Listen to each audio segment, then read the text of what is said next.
it's Bee. I'm working on my summer garden and I did a little bit of experimenting with some sweet potato slips.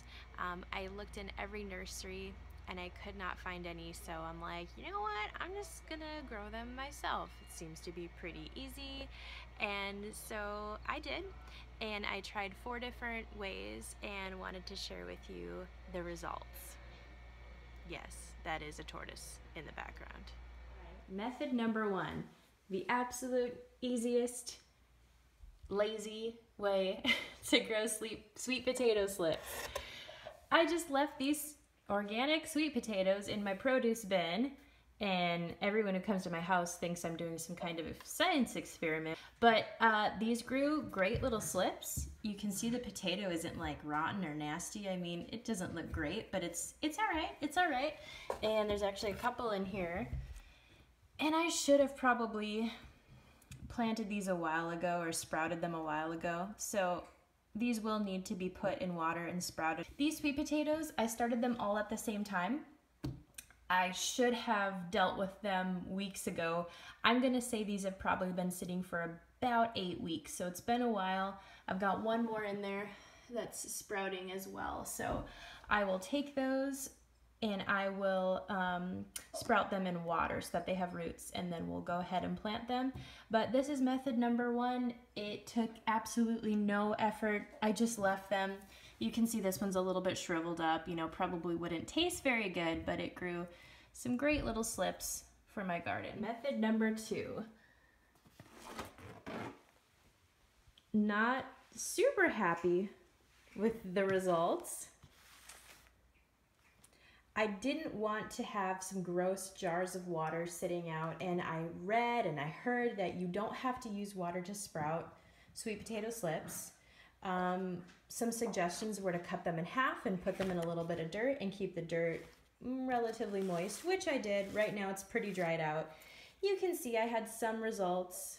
I could probably root these, but not that great of results. And it's still kind of gross. Had this sitting up on top of my refrigerator because it's nice and warm up there.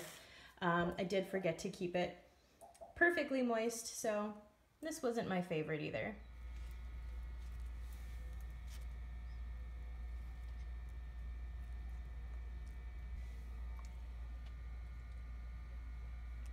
Here's method number 3, which was to keep the sweet potato completely intact and just bury it about halfway or 3/4 in some dirt. So I just have these in pots. You can see they created these long shoots, and these have been mostly in shade, and I think that's why they're reaching so far. Mostly they've been in shade. I'm curious to see what the roots look like here. So on this slip, I do already have some really great roots. So this actually is good to go. I could plant this right now.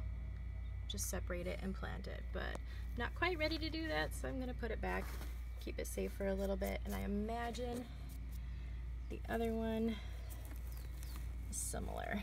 And I can feel, oops, yep, I just separated it.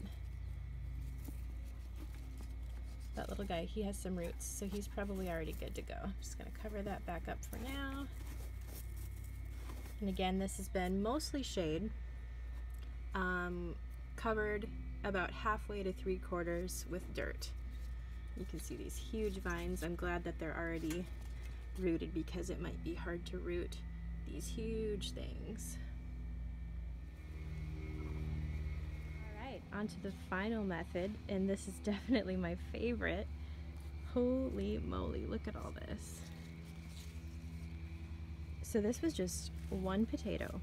It was a big one, but it was one potato. Not planted in the dirt. This is a raised bed.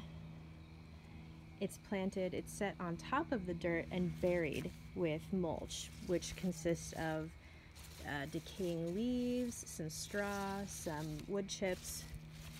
This is insane. Let's see. I'm sure we have some crazy roots going on too. There's no way you'd have this. And I'm tempted to just leave this here. Oh my goodness. Let's see. Whoa. Oh man, there are some good roots here. Yeah, they're coming off of everywhere. So I won't need to root this. I'll have to separate some of these because there's not enough space, but I think I'm gonna leave some right where they are. I don't even want to pull this up because it just looks so healthy and happy here. So this has been in full sun. Full sun, set on top of dirt, and the sweet potato itself was buried in mulch. And this guy looks happy and healthy. So this is definitely the favorite method. All right, there you have it. That's 4 different ways to grow sweet potato slips. And maybe there's even a better or a easier method than this. If you know of one, comment, let me know. But for the time being, I'm going to keep growing them in the raised bed, covered in mulch. That was so incredibly easy, and it's so healthy.